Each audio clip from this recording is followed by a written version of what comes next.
I was working on a project that I'm doing and editing some recordings, and I kept having this thought go through my head, and so I just had to hop on my video camera real quick and record a video for you and just kind of share with you what's on my heart. My name is Kathy Heath, and you can find me over at kathyheath.com.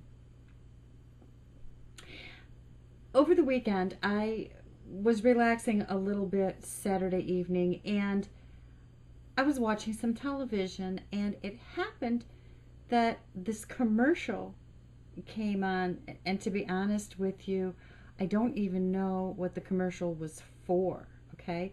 But it was rather futuristic in its, what's the word?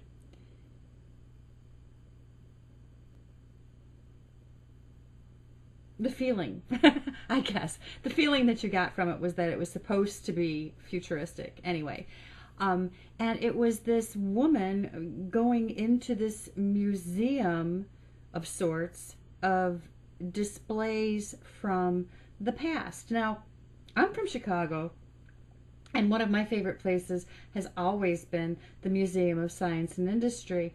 I haven't been there in several years, but one of my favorite places to go when, oh gosh, I was a tiny little girl all the way up to bringing my own children there, was they had what they called a street of yesteryear, and it was like, the turn of the last century, and they even had a Nickelodeon where you could pay a nickel and go and watch a silent movie. I mean, it was just a hoot.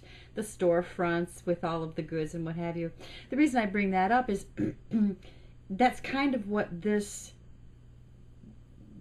commercial had, only more of a futuristic feeling about it, like it was supposed to be, off in some distant future.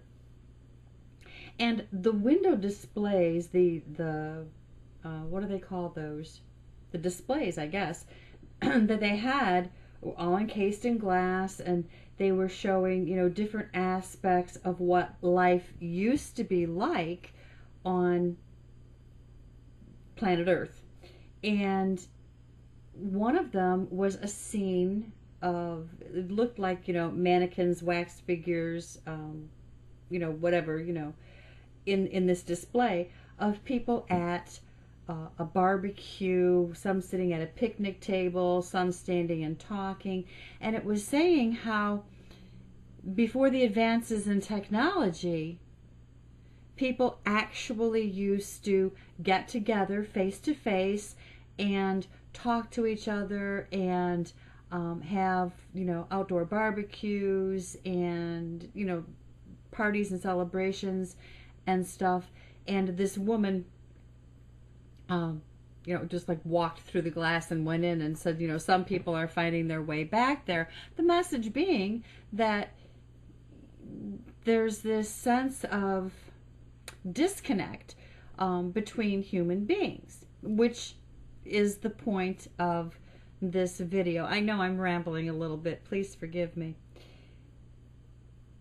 The advances in technology, however wonderful they are, I mean, I have a smartphone and a tablet and a desktop and a laptop, and I text and I voice message and I do all of those things just like you do.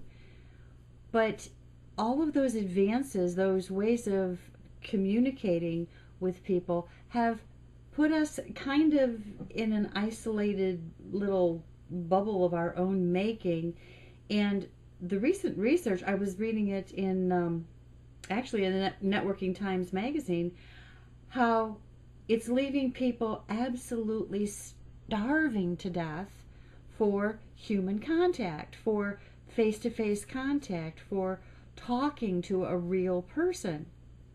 Well, now, for years, I have been suggesting that we need to be mindful of the person that we're talking to, whether it's, like this on a video camera, or I'm using the telephone, or I'm out locally talking to people at, at the grocery store or at a street fair, that we need to be mindful of the people and what their needs. And right now, people are hungry for real relationships.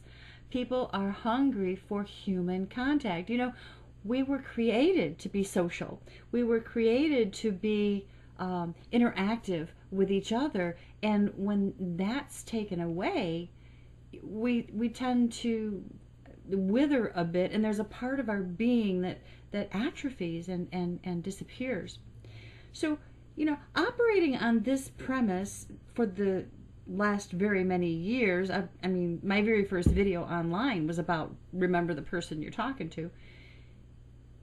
When I went to the event in Las Vegas 2 weeks ago, Gary Vaynerchuck stood up on the stage and essentially said, you have to remember the people. You have to, forget the agenda, forget, I'm chasing a buck, forget I want to sell this product, forget I, want to be a top guru, forget whatever it is your vision is, your agenda, not your vision, your agenda is, and stop looking at people as commodities and look at them as other human beings with wants, with needs, with desires, with a hunger for human contact with somebody like you. There's somebody out there waiting just to have a conversation with you. There's somebody out there waiting just to, share ideas with you. There's somebody out there waiting for you to understand and listen to what's going on, in their lives. And I'm not talking about, listening to all their drama and saga of woe, but when they're having struggles and they're having problems, and they need you to listen to what those are, because I believe you have a solution for them. Your solution might be a simple mindset shift. Your solution may be a simple tool that you use on the computer. Your solution may be, any number of things. But there are people out there who need you to connect with them, really connect with them. So establish those relationships. Pick up the phone and let people hear you. Talk with them, interact with them, listen to who they are and what their needs are. And when you come up with the solution, you're going to be their hero. Head on over to kathyheath.com and hop on my mailing list. I send out some really cool stuff. No spam, junk, or anything like that, but just stuff to help you build your business. And remember, connect with somebody. Really connect with somebody today. Okay? And until next time, take care.